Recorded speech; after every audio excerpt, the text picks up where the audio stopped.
नमस्कार, कैसे हैं आप लोग सभी। आइए आज हम भारत के बारे में उसकी अच्छे अच्छे बातें बताते हुए एक कविता पढ़ने जा रहे हैं। तो आप सब तैयार हैं? चलिए शुरू करते हैं। हमारी इस कविता का नाम है देश हमारा। हमारा देश जिसका नाम है भारत। तो आइए शुरू करते हैं।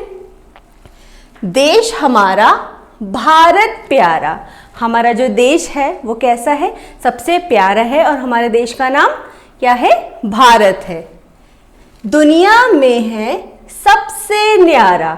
हमारा जो भारत देश है वो सारी दुनिया में सबसे अलग है, न्यारा है। न्यारा का अर्थ जो सबसे अलग है।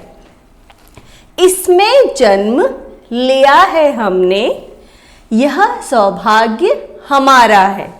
इसका अर्थ है कि हमारा जो भारत है, हमने इस पे जन्म लिया है तो हम बहुत ही सौभाग्यशाली हैं, क्योंकि हमने इस पे जन्म लिया। इतनी विशेषताओं वाला, इतनी अच्छाइयों वाली ये जगह है, तो इसलिए हम अपने आप को बहुत ही भाग्यशाली समझते हैं। आगे बढ़ते हैं। उत्तर में है खड़ा हिमालय, यह नगराज हमारा है। उत्तर दिशा, ठीक है। भारत की उत्तर दिशा में क्या है? हिमालय पर्वत है। और यह नगराज हमारा है। नगराज, नग को कहा जाता है, पर्वत को हम नग बोलते हैं। तो हिमालय जो है पर्वत राज है, सभी पर्वतों में सबसे बड़ा, इसलिए हम इसे बोल रहे हैं नगराज, पर्वतों का भी जो राजा है, ठीक है। तो उत्तर में है खड़ा हिमालय, यह नगराज हमारा है। हम इसका यश गाएंगे। हम इसका यश गाएंगे।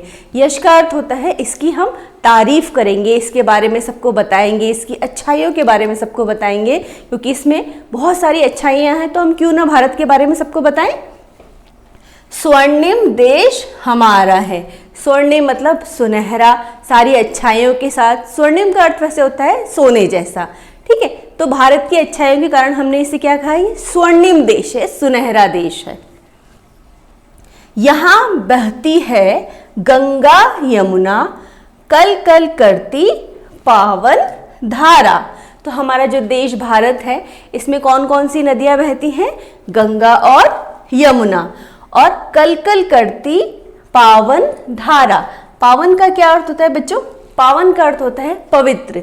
तो हमारे इस भारत देश में पवित्र गंगा यमुना नदियां कल कल की आवाज करते हुए, सबको पवित्र करते हुए, सबको अच्छा बनाते हुए बहती हैं। खेतों में सोना बरसे है, उपजाऊ है देश हमारा। हमारे देश की एक और अच्छी बात है कि यहाँ जो इसकी जो धरती है, इसकी जो हमारी जो धरती माता है, वो इतनी उपजाऊ है। उपजाऊ का अर्थ होता है यहाँ पर हम बहुत अच्छी तरह से खेती कर सकते हैं। इस पर आप कुछ भी उगाएंगे, उसमें आपको फसल बहुत अच्छी होगी। तो हमारा देश कैसा है? उपजाऊ देश है, जिसमें बहुत सारी फसलें होती हैं, इसलिए हम इसको बोलते हैं कि खेतों में सोना बरसता है। तो सोना बरसने का अर्थ मतलब बहुत हम अच्छे से यहाँ पर खेती कर सकते हैं। आगे देखते हैं। अति महान, अति भव्य, पुरातन। हमारा जो देश है कैसा है? बहुत ही महान है। भव्य मतलब बहुत बड़ा, आलीशान। और पुरातन, पुरातन का मतलब होता है प्राचीन या पुराना। तो हमारा देश आज की बात नहीं, हमारा देश सदियों से ही बहुत ही भव्य है। इसमें इतनी अच्छाइयाँ हैं जो कि आज से नहीं, बहुत पुरानी है, बहुत पहले से है। गूंजेगा यह गान तुम्हारा। तो ये गूंजेगा यह गान तुम्हारा। गान का अर्थ होता है बच्चों गाना, ठीक है, इसका गीत। तो हमारा जो देश है अति महान, जो बहुत महान है, बहुत आलीशान है, बड़ा है और भव्य है, पुरातन है। इसका जो गीत है वो चारों तरफ गूंजेगा। कौन करेगा समता इसकी, महिमामय है देश हमारा। तो हमारा जो देश है ये इतना महान है, इसमें इतनी सारी अच्छाइयाँ हैं कि कोई भी इसकी समता नहीं कर सकता। समता का अर्थ होता है तुलना करना। तो कोई भी इसकी बराबरी नहीं कर सकता है। और हमारा देश महिमामय है, मतलब बहुत ही अच्छाइयों के साथ, विशेषताओं के साथ हमारा देश एक महान देश है। चलिए अब हम आगे बढ़ते हैं और हम देखते हैं कि शब्द और अर्थ कैसे किस तरह से यहाँ पर दिया गया है। पहला देखिए आप, न्यारा। न्यारा का अर्थ क्या होता है? अनोखा। जैसे कि कविता के अंदर हमारी एक लाइन आई थी, हमारा देश कैसा है? न्यारा है। अगला देखिए, नगराज। इसका अर्थ पर्वतों का राजा। जैसे हिमालय, हिमालय के लिए हमने लिया था कि ये हमारा नगराज है, मतलब पर्वतों का राजा है। आगे बढ़ते हैं, पावन। पावन का अर्थ क्या होता है? पवित्र। जैसे हमारे देश में गंगा यमुना पवित्र, या हम बोल सकते हैं पावन नदियां बहती। अगला शब्द देखिए, समता। समता का क्या अर्थ होता है? समता मतलब तुलना करना या बराबरी करना। जैसे कविता में एक लाइन दी थी, जैसे कि हमारे भारत में इतनी अच्छाइयाँ हैं, इतनी विशेषताएं हैं कि इसकी तुलना कोई भी नहीं कर सकता। आगे बढ़ते हैं, सौभाग्य। सौभाग्य का अर्थ क्या होता है? हमारा अच्छा भाग्य।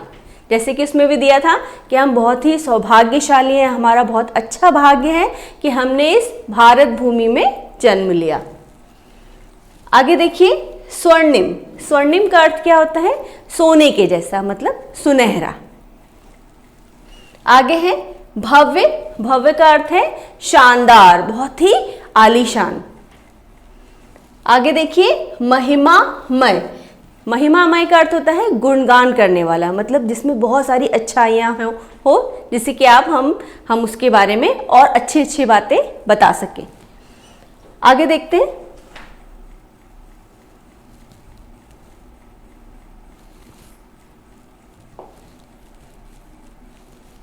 यहाँ देखेंगे हम बहुविकल्पीय प्रश्न। यहाँ पर आपको प्रश्न पूछा गया है और उसके लिए आपको 4 उत्तर दिए गए हैं। ठीक है, चलिए सबसे पहले हम देखते हैं सही उत्तर वाले गोले को हमें चुनना है। जैसे क का देखिए, हमारा देश कैसा है। ठीक है, तो अब इसके लिए हमारे पास 4 शब्द इसके उत्तर दिए गए हैं। कौन सा है सबसे ज़्यादा ठीक, वो देखते हैं हम। जैसे कि पहला है प्यारा, न्यारा, स्वर्णिम या ये सभी। तो आपकी कविता में ये तीनों शब्द दिए हैं, क्योंकि हमारा देश कैसा है? प्यारा है, स्वर्णिम है और न्यारा भी है। तो हम इसके लिए क्या करेंगे? हम इसके लिए कौन सा उत्तर चुनेंगे? हम चुनेंगे ये सभी। ये सभी शब्द इसके लिए करेक्ट होंगे। अगला देखते हैं, ख नंबर का, हिमालय भारत की किस दिशा में है। कविता के अंदर दिया था उत्तर में है खड़ा हिमालय, तो यहाँ देखिए पूरब, उत्तर, पश्चिम, दक्षिण, तो कौन सा वाला सही है? उत्तर दिशा। आगे देखेंगे, ग वाला, भारत में बहती है गंगा यमुना दोनों या इनमें से कोई नहीं। तो कौन सा वाला उत्तर सही होगा? दोनों, क्योंकि आपकी कविता में दिया है गंगा यमुना हमारे भारत देश में बहती है। अगला देखिए, घ वाला, हमारा देश। तो 4 हमारे पास इसके विकल्प दिए हैं, उपजाऊ, अनुपजाऊ, दुर्भाग्यशाली और बेकार। तो दुर्भाग्यशाली तो हम हो नहीं सकते क्योंकि हम तो बहुत भाग्यशाली हैं। अनुपजाऊ का अर्थ होता है जहाँ पर आप कुछ भी अगर उगाते हैं तो वो नहीं उगता है, तो ऐसा होगा नहीं, क्योंकि हमारी जो धरती वो कैसी है? बहुत ही उपजाऊ है। तो हमारा बेकार हम हो ही नहीं सकता हमारा देश, क्योंकि तो बहुत महान है। तो हमारी कविता के अनुसार हमारा देश कैसा है? उपजाऊ है, जिसमें खेतों में सोना बरसता है और इसमें आप बहुत अच्छी अच्छी फसल उगा सकते हैं। चलिए आगे बढ़ते हैं।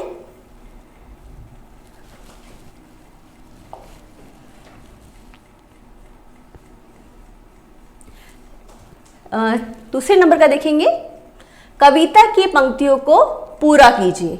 ठीक है, अब यहाँ पर देखिए क के प्रश्न के अंदर आपको कविता दे रखी है और एक शब्द की जगह इसमें छोड़ी गई है। ठीक है, तो देखिए मैं पढ़ रही हूँ इसे, देश हमारा डैश प्यारा। तो इसके अंदर क्या आएगा? इसके लिए आप कविता पे जाएंगे और उसकी वहां से उसकी पंक्तियां देखेंगे। जैसे कि हम लोग देखते हैं क्या दिया है, देखिए इसमें, देश हमारा भारत प्यारा। तो कौन सी लाइन आएगी? भारत। तो हमें यहाँ क्या लिखना होगा?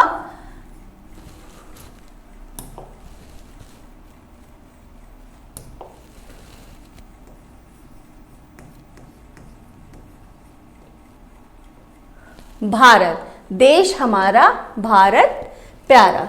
अगला देखेंगे, दुनिया में है सबसे, अब देखते हैं इसमें क्या दिया है। देखिए लाइन देखिए, इसमें क्या दिया है? दुनिया में है सबसे न्यारा। तो अब इसमें हम क्या शब्द लिखेंगे? न्यारा।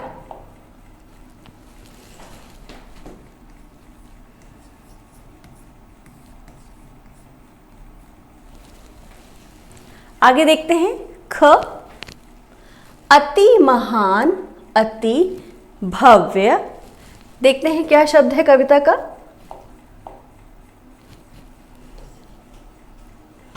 अति महान अति भव्य पुरातन। तो भव क्या आएगा यहां पर शब्द? अति महान अति भव्य पुरातन। तो हम यहां लिखेंगे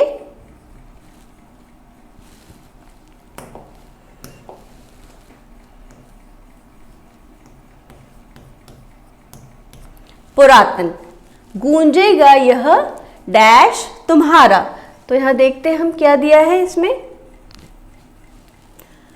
गूंजेगा यह गान तुम्हारा। इसका अर्थ मतलब भारत देश का ये गान, ये गीत, चारों जो गान है, इसका जो गुणगान है वो पूरे विश्व में गूंजेगा। तो क्या आएगा शब्द? गान।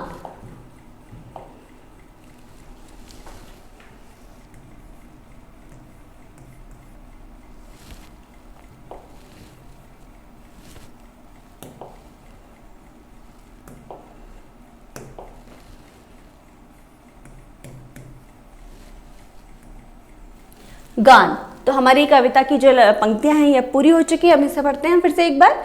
देश हमारा भारत प्यारा, दुनिया में है सबसे न्यारा। तो हमारी कविता पूरी हुई। कविता की जो पंक्तियां हैं कंप्लीट हो चुकी हैं।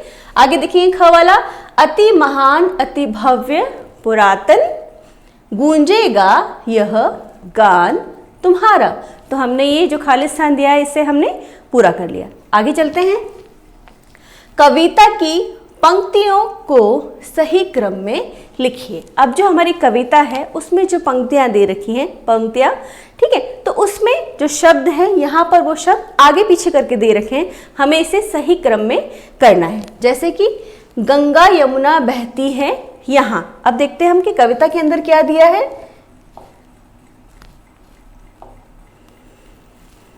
यहाँ देखिए किस तरह से दिया है, यहाँ बहती है गंगा यमुना। तो हमें इस पंक्ति को उसी तरह से वहां लिखना है। यहाँ बहती है गंगा यमुना। तो हम यहाँ लिखेंगे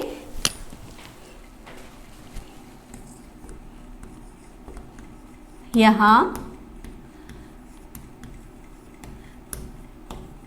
बहती है गंगा यमुना। ठीक है, तो इस तरह से हमारी ये लाइन पूरी हो जाती है। ठीक है,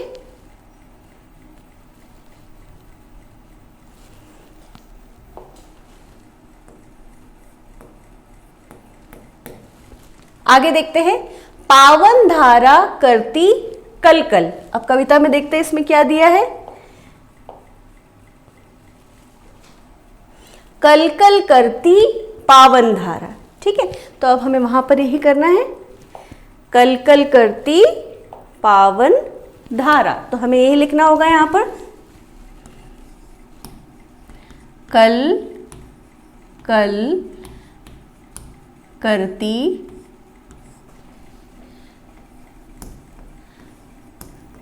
पावन धारा। ठीक है, तो हमारी एक पंक्तियां पूरी हो जा रही है, कल कल करती पावन धारा। आगे बढ़ते हैं। बरसे है सोना खेतों में। अब देखते हैं क्या दिया है इसमें। खेतों में सोना बरसे है। तो हमें अब इस तरह से इसे ठीक करना है। खेतों में सोना बरसे है। तो हम लिखेंगे खेतों में सोना बरसे है।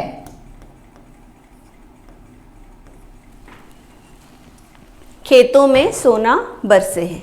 आप जब भी इसे लिखें तो आप ये चेक कर सकते हैं कि इसमें सारे शब्द वो पूरा उसमें आ चुके हैं। बरसे है सोना खेतों में, तो हमें देख सकते हैं बरसे है सोना खेतों में, तो हमारे सारे शब्द वो पूरे हो जाए। आगे देखिए, देश हमारा उपजाऊ है। अब कविता में देखते हैं इसमें क्या दिया है हमारी पंक्ति।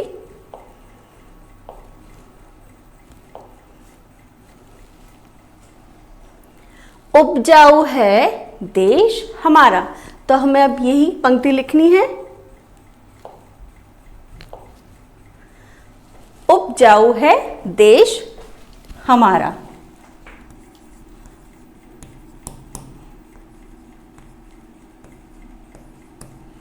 उपजाऊ है